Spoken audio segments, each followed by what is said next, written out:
कौन बनेगा काशी का किंग? हमारी इस विशेष पेशकश के लिए आइए हम आपको सीधे लिए चलते हैं हमारे सहयोगी रोहित के पास।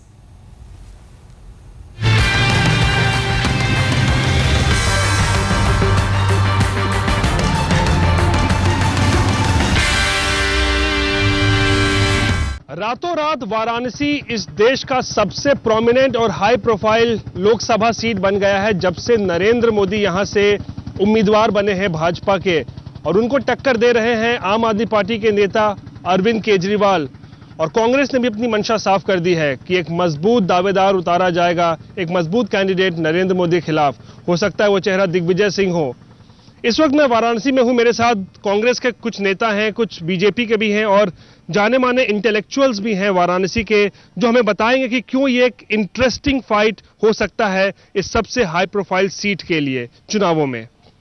आइए बात करते हैं इन सभी लोगों से। भाजपा के नेता हमारे साथ हैं, क्या नाम है आपका? अशोक पांडे, प्रवक्ता उत्तर प्रदेश भारतीय जनता पार्टी। अशोक जी, ये बताइए, इतना पुराना शहर है, अचानक से रातों रात लाइमलाइट में आ गया है नरेंद्र मोदी के नाम से, आखिर क्या ऐसा है? ये सर्व विद्या सर्वधर्म सर्व संस्कृति की राजधानी तो पहले से है, आज देश की सियासत की राजधानी हो गई इसलिए कि नरेंद्र भाई दामोदर दास मोदी यहाँ से चुनाव लड़ रहे हैं।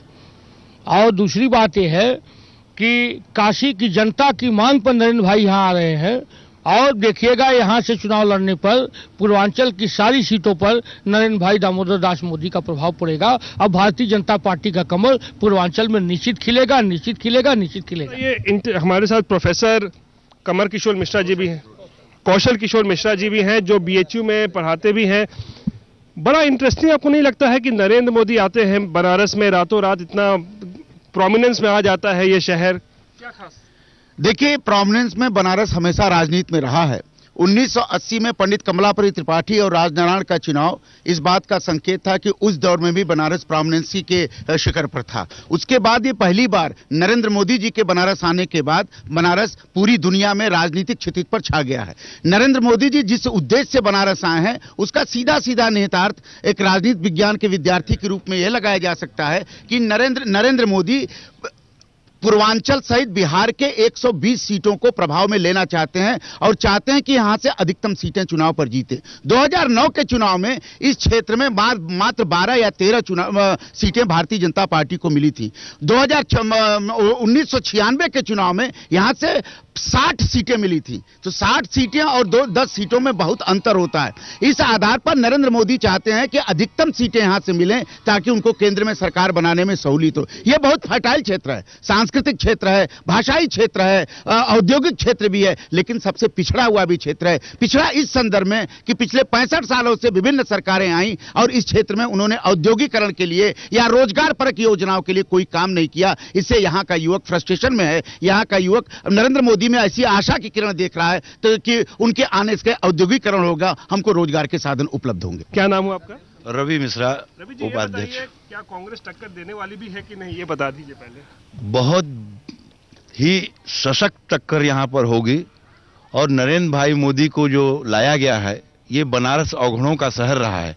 हमेशा अतिथियों का यहाँ पर स्वागत हुआ है और पहला अतिथि यहाँ पर भाजपा से दीक्षित जी आए थे, कोई विकास नहीं किए। दूसरे अनिल शास्त्री आए, फिर तीसरे जोशी जी आए। जोशी जी भी बनारस का, जोशी जी मोदी से बड़े कद्दावर नेता थे बीजेपी के, लेकिन बनारस का कोई विकास नहीं किया। और जोशी जी को इसलिए यहां से नहीं लड़ाया जा रहा है क्योंकि आरएसएस जानती है कि जोशी ने यहां पर कोई काम नहीं किया है और जो है ये यहां से चुनाव लाखों मतों से हारेंगे। बनारस की जनता का दिल और सीना एकदम छलनी हो चुका है। अतिथि देवो भव की जो ये नगरी है, हम लोग अतिथियों का हमेशा स्वागत किए हैं। मोदी जी का भी स्वागत हम लोग करते हैं, लेकिन मोदी जी एक चीज बताएं कि क्या बनारस की जनता उनको संसद में भेजती है तो यहाँ की जनता का वो एज ए सांसद रह के यहाँ की जनता का सेवा करेंगे या वो फिर वापस गुजरात चले जाएंगे? ये संशय बनारस की जनता के अंदर बना हुआ है कि हर कोई यहाँ पर छलते चला गया है। फिर ये बनारस की जनता इस बार छलने जा रहे हैं, यहाँ छलने के लिए ये लोग आए हैं और कि बनारस की जनता, लेकिन इस बार बनारस की जनता छलने के मूड में नहीं है। झाड़ू वाली पार्टी आ रही है, जाहिर सी बात है जो है वो अरविंद केजरीवाल के तरफ इशारा हो रहा है कि तो अरविंद केजरीवाल चैलेंजर के रूप में इमर्ज किए हैं।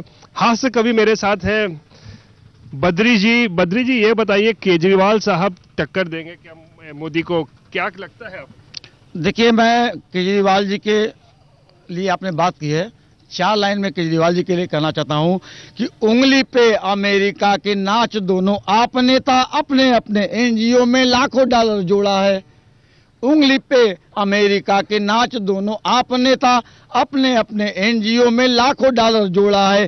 टाटा टिस्को इनकम टैक्स भाग गया छोड़कर, जननायक अन्ना हजारे को भी छोड़ा है। पार्टी बना के आप आम आदमी को इसने गार गार करके खून पहले निचोड़ा है। जन लोकपाल रख विधानसभा दिल्ली में, भागा तब जाना सबने केजरीवाल भगोड़ा है, जाना सबने केजरीवाल भगोड़ा है। क्या लगता है आपको क्वेश्चन? देखिए, बनारस की मस्ती और बनारसीपन को समझने की जरूरत है।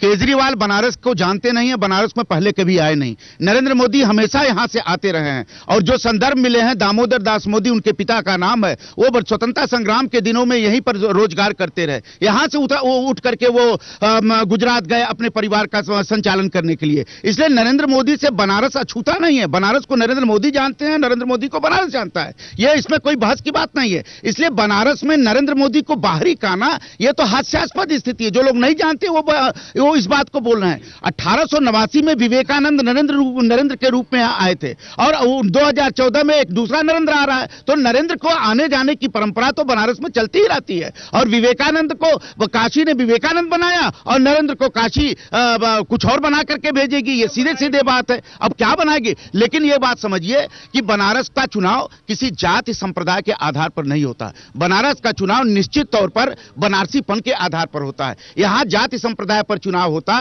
तो क्यों 1952 से लेकर 2014 तक कांग्रेस जनसंघ या कांग्रेस भाजपा के बीच में संघर्ष होता? समाजवादी पार्टी या बहुजन समाज पार्टी क्यों नहीं जीतती? विधायक तब भी नहीं जीतते, सभासदों में उनकी स्थिति खराब होती है। इसका मतलब बनारस के लोग राष्ट्रीय परिप्रेक्ष्य में सोचते हैं और राष्ट्रीय परिप्रेक्ष्य के आधार पर वोट देते हैं। अब डेवलपमेंट एक बहुत बड़ा इशू। मैं आता हूं कांग्रेस के पास भी, बीजेपी से जानना चाहूंगा। ये बताइए, डेवलपमेंट बहुत बड़ा मुद्दा है। मुरली मनोहर जोशी भी यहां थे, कोई विकास नहीं किया है। मैंने भी बात की है बहुत लोगों से, विकास नहीं हुआ, रोड नहीं बनी, सड़कें नहीं बनी है। डॉक्टर जोशी ने अपनी निधि का 19 करोड़ रुपया काशी में खर्चा किया है। कहाँ खर्चा कर? आप वो जाके सूचना के अधिकार से ले सकते हैं। कहाँ खर्चा किया तो बता दीजिए। यहाँ देखने को तो उन्होंने संस्कृत विश्वविद्यालय में दिया, कई डिग्री कॉलेजों में दिया, विद्यापीठ में दिया, सड़कों के लिए दिया। जो आज बाईपास वगैरह सब बन रहा है, सब उन्हीं की देन है। कल आपको बढ़िया दिखाई देगा काशी का। अगर सड़कें खुदी हैं तो ऐसा नहीं कि बिला वजह खुदी है, उसके अंदर काम हो रहा है और वह पैसा हमारे डॉक्टर जोशी का लगा हुआ है। अच्छा, एक और बात, इंटेलेक्चुअल से बात करते हैं। प्रोफेसर साहब हमारे से, क्या नाम हुआ आपका? डॉक्टर अनूप मिश्रा। अनूप मिश्रा जी, आप भी बीएचयू में पढ़ाते हैं? जी, अर्थशास्त्र पढ़ाते हैं। आप तो आम आदमी है, यहाँ जानते हैं। क्या मुरली मनोहर जोशी ने कोई विकास किया था? देखिए, ऐसा है, अगर आप विकास की बात करेंगे तो विकास तो पूरे पूर्वांचल में नहीं हुआ है पिछले 60 वर्षों से। मैं आपको छोटी बात बता दे रहा हूं। जो आप लोग बहस कर रहे हैं, हमारे कांग्रेस के और बीजेपी के लोग बहस कर रहे हैं, सच है कि 1964 में बीपी पटेल कमीशन यहां बना था। उसमें सिर्फ 4 जिला को लेकर विकास की बात हुई थी और वो डिब्बे में बंद करके छोड़ दिया गया था। बनारस विकास। लेकिन जहां तक बनारस की बात है, बनारस सदैव यहां सांस्कृतिक राजधानी के रूप में पेश किया गया, लेकिन यहां पर कुछ भी अवस्थापना, मौलिक अवस्थापना की कोई सुविधा प्रस्तुत नहीं की गई। मुरली मनोहर जोशी ने जिसकी भी सरकार रही, मुरली मनोहर जोशी इतने बड़े कद्दावर नेता के रूप में प्रस्तुत किए गए कि वहां छोटी समस्याओं के बारे में उनको वाकिफ नहीं कराया गया। ये लोकल यूनिट का दोष है। मैं मुरली मनोहर जोशी का दोष नहीं दे रहा हूं, क्योंकि वो बड़े विद्वान राजनेता रहे हैं, उनका दोष देना बेकार है। लेकिन जहां तक मोदी की बात है, एक एंसिपरेशन है, एक आकांक्षा है। आप लोग जानते हैं कि हम लोग अर्थशास्त्र पढ़ाते हैं, हाइपोथेसिस होता है, परिकल्पना होता है। परिकल्पना क्या है? मोदी यहां आएंगे तो बनारस में विकास होगा, पूर्वांचल में विकास होगा, और वास्तव में पूर्वांचल पिछड़ेपन का शिकार है। आम आदमी से बात करते हैं। हम जिस वक्त नाव पे बैठे हुए हैं, गंगा की घाट के किनारे, गंगा घाट पे हम हैं, बड़ी पावन धरती है। लोगों से बात करते हैं जरा सा। ये बताइए, आप नाव चलाते हैं, इतना सरकार यहाँ पे बदलते रहता है, आप लोग के लिए कुछ हुआ है कभी? कोई चीज नहीं हुआ है, आज तक कोई सुविधा नहीं दी है, कुछ भी नहीं दिए। मुरली मनोहर जोशी हुआ या फिर कुछ? कोई भी नहीं। मुरली मनोहर जोशी हो या चाहे मल्लाहों के विषय में कोई भी नहीं दिए, कोई सुविधा नहीं दी है मल्लाहों के लिए। मोदी का जो चर्चा चल रहा है, तो मोदी से क्या उम्मीद है क्या? हाँ, ये तो मोदी की चर्चा चला है, हमको ये भी विश्वास है कि मोदी दा पर ही आएंगे। मोदी से विश्वास ये है कि देखिए पहली वो है और उनके बाद जो है उनके बाद ये पहला नेता आ रहे हैं। ये तो लोग का विश्वास है कि मतलब मोदी आए, तो हम भी सोच रहे हैं कि विश्वास हम भी को भी है।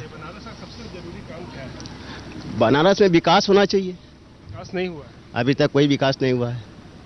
बनारस में कोई विकास नहीं हुआ आज तक। कभी कोई दिखा दे कि हाँ बनारस में कोई विकास हुआ है। एक बात जो साफ सामने आ रही है वो ये है कि विकास चाहिए सभी को, भले ही वो राजनेता हो किसी भी दल के या फिर बनारस के आम जनता, सब चाहती है विकास हो, क्योंकि इस पूरे क्षेत्र का विकास कई सालों से नहीं हुआ है। और एक बात जो सबसे खास जो सामने में आ रही है कि ये फाइट होने वाला है वो अरविंद केजरीवाल वर्सेस नरेंद्र मोदी नहीं, कोई कांग्रेस का नेता वर्सेस नरेंद्र मोदी नहीं, बल्कि मुख्तार अंसारी जो कि माफिया और एक टर्न पॉलिटिशियन है, डॉन टर्न पॉलिटिशियन है, उनके बीच हो सकता है। अगर मुख्तार अंसारी ने फैसला कर लिया कि वो बनारस से लड़ना चाह रहे हैं, तो ये सभी दल मानते हैं कि फिर कांग्रेस भी रेस में नहीं है, फिर आम आदमी पार्टी भी रेस में नहीं है। असली जो कंपटीशन होगा, असली जो मुकाबला होगा वो नरेंद्र मोदी वर्सेस मुख्तार अंसारी ही होगा। कैमरा पर्सन दीपक कुमार के साथ रोहित सिंह, वाराणसी, आज तक।